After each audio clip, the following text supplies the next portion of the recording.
Hello everybody, welcome to this Imperial Guard tutorial, and this is going to teach you how to play Imperial Guard. Now as you can see my start, you build an infantry command straight away, and then you build two guardsmen squads straight away from your HQ, and so that way you can get your really good start, because as Imperial Guard you need a very fast start.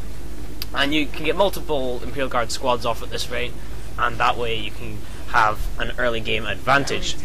And so although of course my start in this game is not as good as usual, because I was faffing about and I was trying to record fancy stuff, as you can see, as soon as my things pop I start capturing points, and then as soon as my infantry command's built I build another two and my command squad, although I think I messed it up. I seem to remember I messed it up, but I have paused it for some reason to point out that you should build another two guardsmen squads plus your command squad. Or you can build another two guardsmen squads without your command squad and then build a generator, which is what I do this time. And that way you can have a later game advantage. Whereas if you go for the command squad straight away, you will generally get an early game. And also, as Imperial Guard, I always build listening posts straight away in order to get my income up. And so that's what I'm doing, and I get my other tech priests, and really this is just the start of what's going on. I skip forward here to show my command squads, and this is a nice way of playing early game, is you get your command squad plus another guardsman squad. Now as you notice I went for one priest and one commissar, and that gives you a nice balance because they all give you different advantages to your command squad. Now the commissar gives you health regeneration plus morale, and the priest gives you more morale plus attack plus overall health. So you want at least one of each in order to get your command squad up to full power, and then your command squad is very good. If you go for all of one type, then it never really works. So I've gone for all two types, and then I skip forward again because I'm not really as good at editing. And you'll notice that the guardsmen got overrun straight away, the morale lost, and that's because the guardsmen at the start of the game, they're disadvantaged that the morale is awful. So at this point you should really retreat as soon as the morale gets lost. And that I do, but I cut forward again because I'm really awful at editing, and so you never saw that.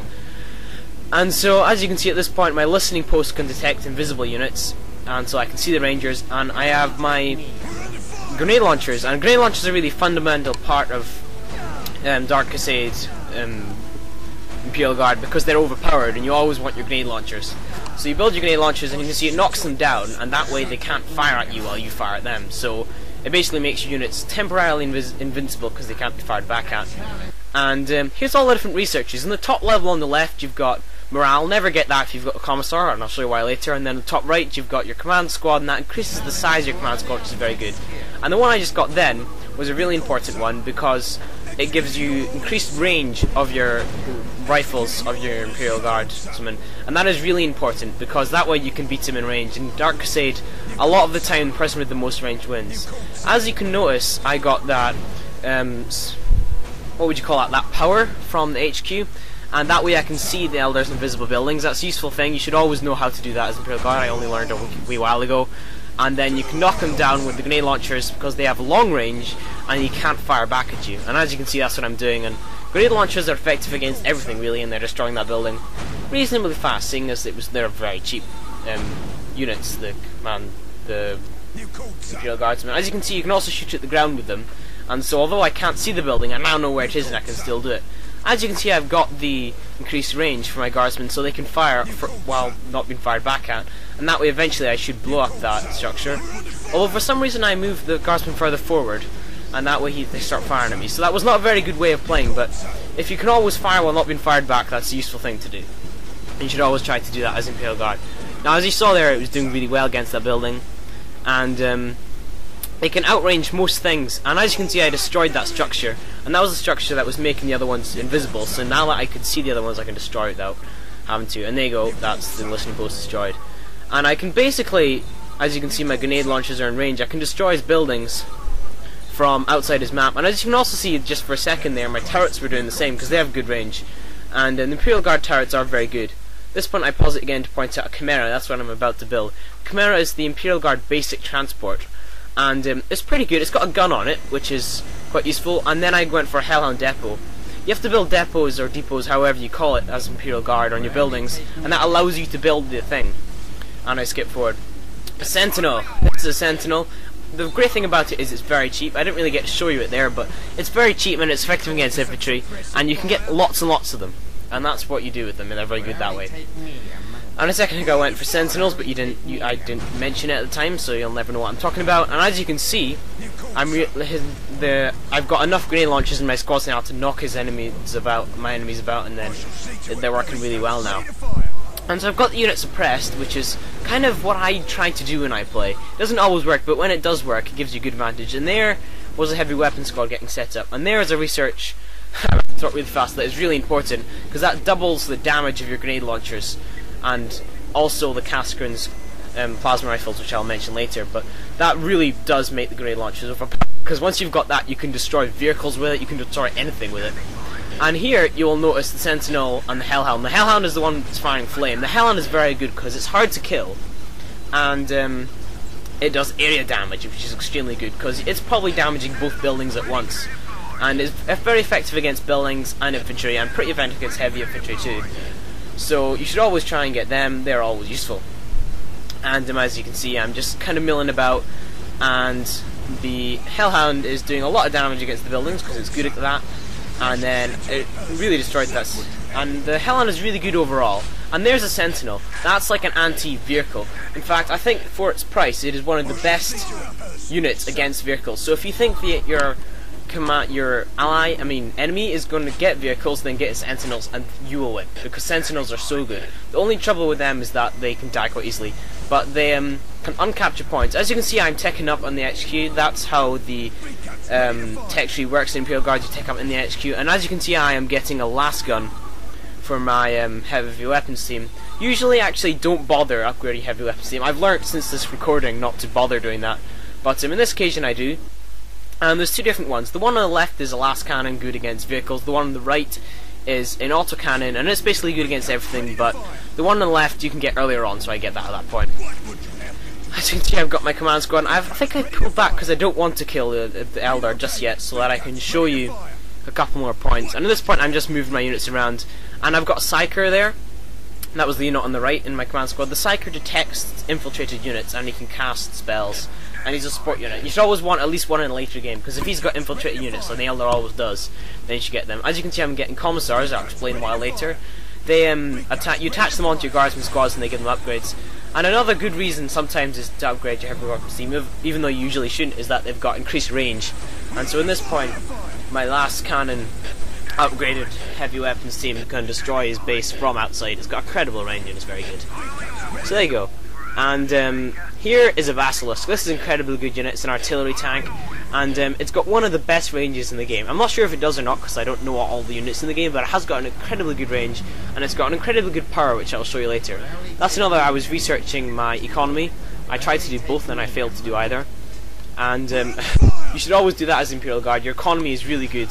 That's why I like the Imperial Guard so much, is that you can get your base structures, you know, your base really large, and oh, it's great. I like it like that. And at this point, I'm just kind of destroying more of his units and stuff. And hopefully, I should show you. Yeah, there you go. That was me executing. That's what the commissar does. You attach him to a squad, and he executes one of your guardsmen, and that makes sure that all your guardsmen do what they're told, and it increases their firing rate by 50%, which is a must-have. It makes them really good. It makes them do so much damage. It also makes them immune to morale loss. So, although you may think it's harsh, you should always execute your men. It is really good.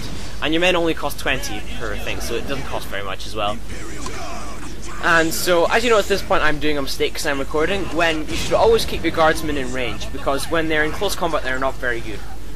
And you should really try kiting and this kind of thing with your guardsmen, although I'm not going to explain what that is. As you can see, my guardsmen, my Basilisk even, I just use an Earthshaker round. That ability, it does one huge round, which costs a huge amount, and is only good in the later game when you've got tons of money. But you'll see how much damage it does in a second. There you go. It one-shotted the building on the left, and it nearly killed the HQ. So that's really good. Once you've got your 3 Basilisks, which is the limit, it can like destroy anything. And here I pause it so that you can see the bottom level researches. The one in the middle don't bother getting, but the bottom ones, they upgrade your KASKRIN and your Ogreen. The one on the right is the Ogreen Blade, increases their damage. The one on the left increases the movement speed of your KASKRIN. The one in the middle increases the health of your KASKRIN. And really, the left one you don't really bother getting, because although it does increase their movement speed, you don't really need that, because if you put a priest or a commissar inside their squad to make them better, they don't get that ability anyway. And so as you can see, the Earthshaker round is recharged, And at that moment I would just point out that it does do friendly fire, so don't put it on your own men because it will kill your entire army. Really good ability like that.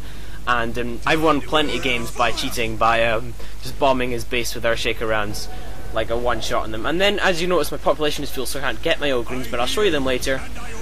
And there you go, there's my army up at full strength now, or at least middle strength anyway. And there's my command squad upgraded with the research to get a larger size. And you know, I'm just kind of taking the enemy LR quite easily now. I mean, I've completely got him thrashed. I'm not killing him just so that I can show you the higher tech level units and what they're good at. So let me see, Ogryns. These are like close combat monsters. You should always put a priest inside their squad. And the reason you should always put a priest inside their squad, as I just did then, is because it increases their damage further. They do a huge amount of damage, then you increase their research damage, and then you put a priest inside to increase their damage more. And they're just so good, they destroy everything. And then when you've got KASKRIN and Ogryn, with your Ogryn supporting KASKRIN, they're so good, because the KASKRIN are kind of the opposite of the Ogryn. That's them, KASKRIN there, is they're really good at ranged.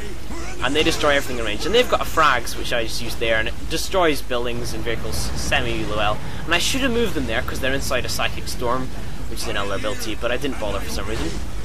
And as you can see, they're now getting hit in close combat. But I've made them invulnerable for a short amount of time, due to the rise up ability of the priest, which is an incredibly good ability. It makes them invulnerable for a very short amount of time. It doesn't last very long, but for moments like this where you really want to survive, it's very good. And so there you go, they've destroyed the listening posts and they're running away now because I don't want my KASKRIN to die because they're incredibly expensive. And as soon as they get into range, they kill everything. And I got my Ogryns coming along because this is a really good tactic later game for harassment, is to have Ogryn plus KASKRIN. And there is a research to get your higher level tanks that I should have mentioned when I was showing you it. But it gives you higher level tanks, obviously, which include the Lemon Rust and the Bane Blade. I'm sorry, my voice is going.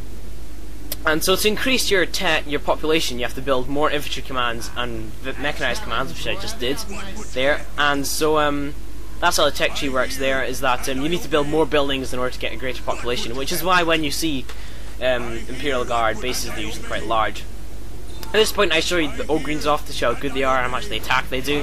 And they actually do quite a lot in range. I see they one-shot the builder, but they're incredibly inaccurate at range, so never keep them in range. You know, I don't know why they did that in the game. Maybe it's just it's to do with the Warhammer board game, which is the same. But really, it wasn't needed in the Dark Side. But as you can see, they do tons of damage, and they just destroyed that listening post extremely quickly. But they don't detect, so at this point I might point out they do have invisible buildings there. And so here I stop to point out the Mars pattern builder, a thing I'm building. That builds the Bane Blade, which is the Imperial Guard super unit. And that's a very, very good unit. I'll show you that in a second. It is incredibly good. My Ogryns are kind of dying, taking casualties, but with the KASKRIN backing them up, as you can see, they just kill everything. And that's them all dead. And my Ogryns, they're just, you know, they recharge pretty quickly, so you're not really going to lose a squad very much. Although I think they're easier to kill than the KASKRIN. At this point I use my ability again to see the building and then instantly die. So I'm taking the point just for no reason, and then you can have your Ogryn supporting your KASKRIN. This kind of harassment ability does help you in the later game, just getting a little bit of an edge. And here I get my Bane Blade, and when it's built I'll show you how good it is. And here I'm getting a Lemon Rust. And the Bane Blade is really good. It is like the super unit, costs 400 400 like all the others.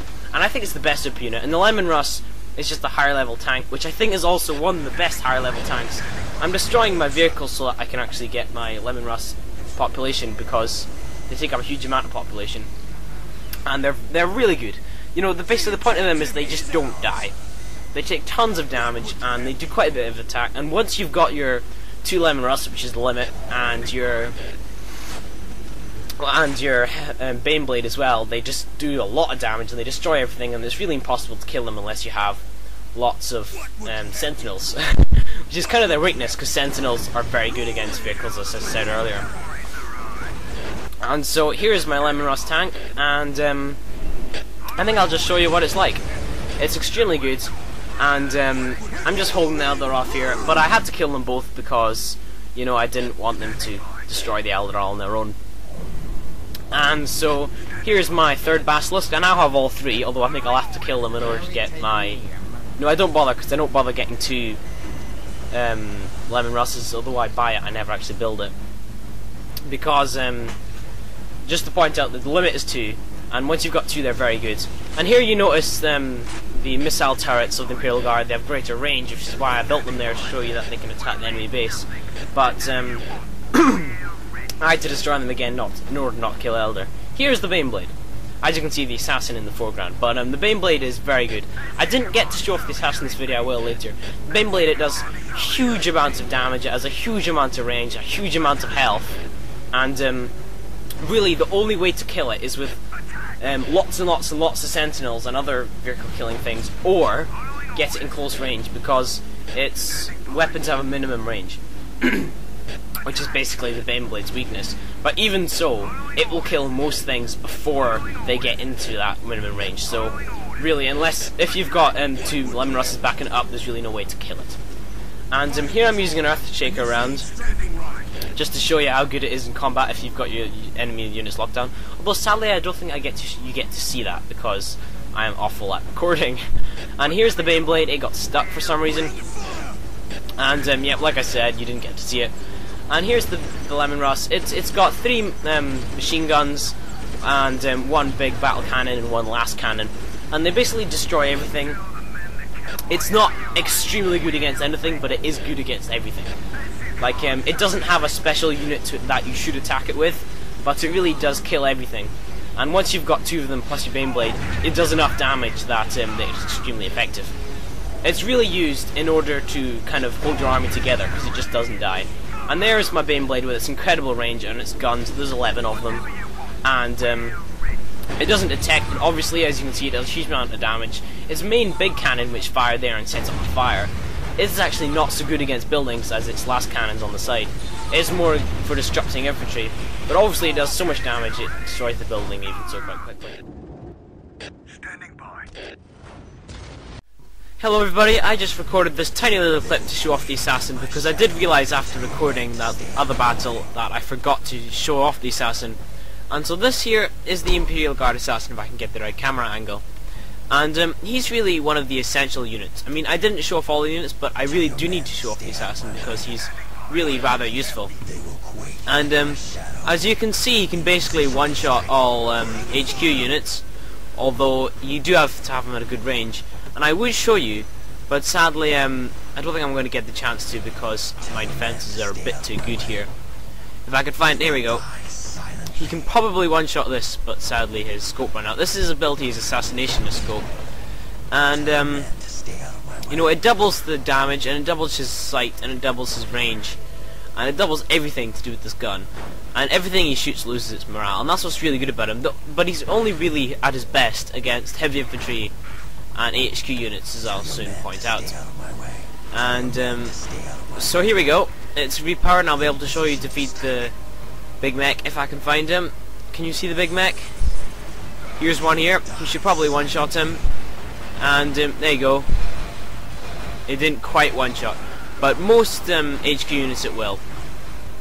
I did expect it to, but I didn't. But anyway, that's the first good thing about the assassin. He's also infiltrated, as you saw before, which is why he hasn't died yet. He doesn't actually have that much health, so as soon as he's no longer infiltrated, he will die. And but the main thing that he's good at, which I will show you as soon as I stop getting attacked, is using him as a sighter for your basilisks. Because you can do this, and then you can get your basilisks, and then you can see the whole map, and you can just lay down your shaker rounds nice and simply, and just choose where you want to put them, and it will always work. And this is a really good ability because you can just watch them all get killed. See? I know. I love this ability. It works every time, and that's really the best thing about the assassin. Because although he's good, and although he will one-shot Space Marine Force commanders and all this kind of stuff, I love the fact that he's got such good range. He's really good for finding an enemy, and that's basically all there is to know about the assassin. So I will see you next time. Goodbye, everybody.